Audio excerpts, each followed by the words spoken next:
So, what really happens during the witching hour?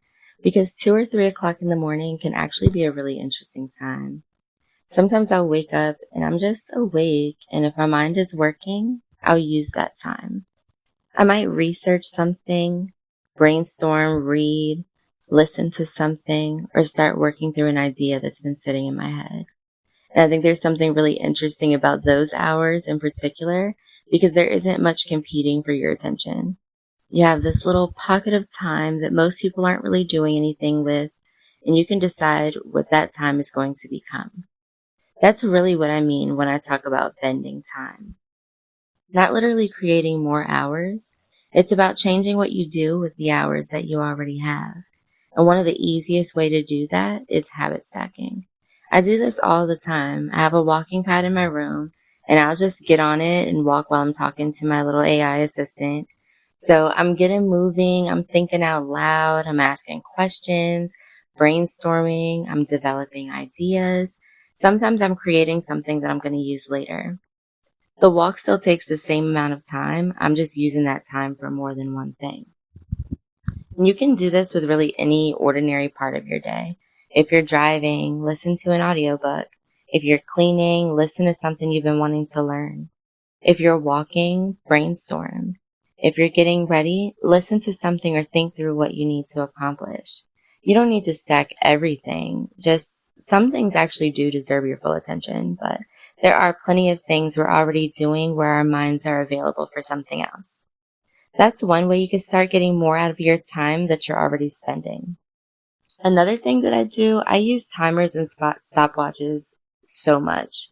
I'll start a stopwatch because I want to know how long something actually takes me. I'll set a timer because I want to give myself a defined amount of time to work on something. And that actually connects with, this may be new to you, it may not, the Pomodoro Technique, which is basically a system of working in focused periods of time, traditionally 25 minutes, followed by a short break. I don't think you need to get obsessed with the exact 25 minutes. What I like about the concept is the idea of putting your work into a time container. That's different from scheduling every single minute of your day. Because I think that's where people can accidentally create a lot of unnecessary stress for themselves.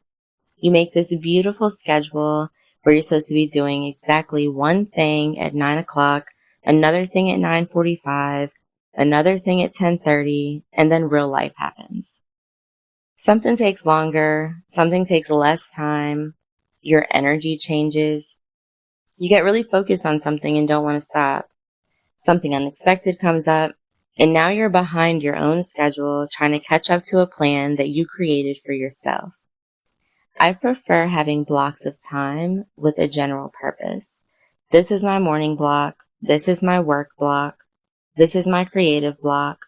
This is my movement time. This is my family time. And within that block, I can decide what makes the most sense based on what's actually happening in my world. So if I have an hour to work, maybe I give myself 30 minutes to work on one thing and then check in. Maybe I need another 30 minutes. Maybe I'm finished. Maybe something else became more important. The timer gives me a place to check in with myself without making me feel like I failed because I didn't perfectly follow some schedule. And I think that's a much healthier way to utilize your time. You're creating structure without creating a cage. Because I don't want every minute of my life accounted for. I need flexibility. I want spontaneity. I want time to do nothing. I want time to enjoy myself. But when I actually want to accomplish something, I want to be able to give it my attention and know that I'm making progress. And the stopwatch is useful for the same reason. Sometimes we have no idea how long things actually take. We think something takes 2 hours and it really only takes 35 minutes. We think something is going to take 5 minutes and then somehow it's been an hour.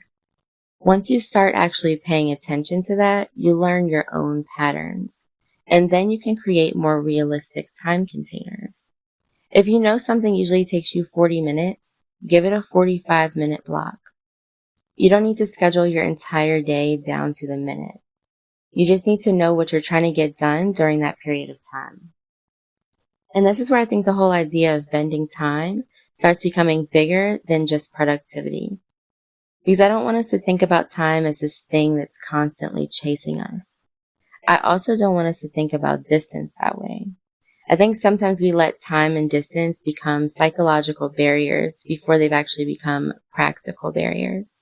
And they're not always the same thing. If you want to be somewhere that's 3 hours away, okay, it's 3 hours away. You need the time to get there. You need the money to get there. You need the energy to get there. But that's not the same thing as saying it's impossible to get there. And sometimes I think we confuse far away with unreachable. Those aren't the same thing. The same thing happens mentally. You can be looking at something you want in your life and think, that's so far away from where I am right now. But how much of that distance is actually physical? How much is time? How much is money? How much is energy? How much is information? How much is simply not knowing what the next step is? Because once you break it down, something that felt enormous can start looking like a series of very normal steps. That's where I think the idea of a quantum leap gets very interesting. People sometimes talk about a quantum leap like you're supposed to magically teleport from where you are to where you want to be. But I think the more useful way to think about it is that your external circumstances can change very quickly once your internal decision has changed and your actions actually start matching it. You can spend months thinking about something and then make one decision that changes everything. You can learn one skill that opens another door. You can make one phone call. You can get on one plane, take one road trip. You can publish that one thing, start one business. You can meet one person. And suddenly the distance between where you were and where you're going isn't nearly as large as it looked from the beginning. That doesn't mean effort isn't required. It usually is. You still have to put in the time, money, energy, learning, planning, whatever the thing requires. But I think there's something powerful about understanding that distance is often just information. 3 hours away means 3 hours away. It doesn't mean never. Another state means another state. It doesn't mean impossible. A new skill means you just don't know it yet. It doesn't mean you can't learn it. A business you haven't built yet means you simply just haven't built it yet. It doesn't mean that you can't. And that's where this connects back to time for me. Because I think we waste a lot of time thinking about how much time something is going to take instead of asking what we can actually accomplish during the time that we have. That's the difference. You can spend an hour worrying about how long something will take, or you can spend that hour moving yourself one step closer to it. You can spend a 3-hour drive just counting down until you arrive, or you can listen to an entire audiobook while you're getting there. You can spend 30 minutes staring at a project because it feels overwhelming, or you can put 30 minutes on the timer and see what happens. You can wake up at 3 a.m. and decide the night is just a weird interruption, or if you're genuinely awake and your brain is working, you can use that pocket of time to research, read, brainstorm, or create. This isn't about turning every moment into work. It's about becoming more conscious of the moments you already have. So if you want to actually try this today, don't build yourself some giant, complicated productivity schedule. Just pay attention. Take one block of time and give it purpose. Set a timer. See how much you can accomplish before it goes off. Use a stopwatch once or twice and find out how long something really takes. Habit stacking something you're already doing with something else that can naturally happen at the same time. And if there's something you've been telling yourself is too far away, too difficult, or gonna take too long, break it down. Figure out what the distance actually consists of. Maybe it's time, money, energy, information. Maybe it's just a decision. And then start moving. Because you don't necessarily need more time. You need to start using the time you have differently. And you don't necessarily need to eliminate distance. You need to stop treating distance like a permanent barrier. Sometimes you just need to get in the car. Sometimes you just need to get on the plane, open that book, make the call. Sometimes you just need to put the timer on and start. And sometimes you need to take advantage of the strange little hours that nobody else seems to be using. That's what I think the real magic is. Not having more time than everybody else. Not having some secret schedule. Just becoming really intentional about what you can do with the time, energy, and opportunities that are already available to you. That's how you bend time. That's how you make distance feel smaller. And that's how something that seemed really far away can suddenly become a lot closer.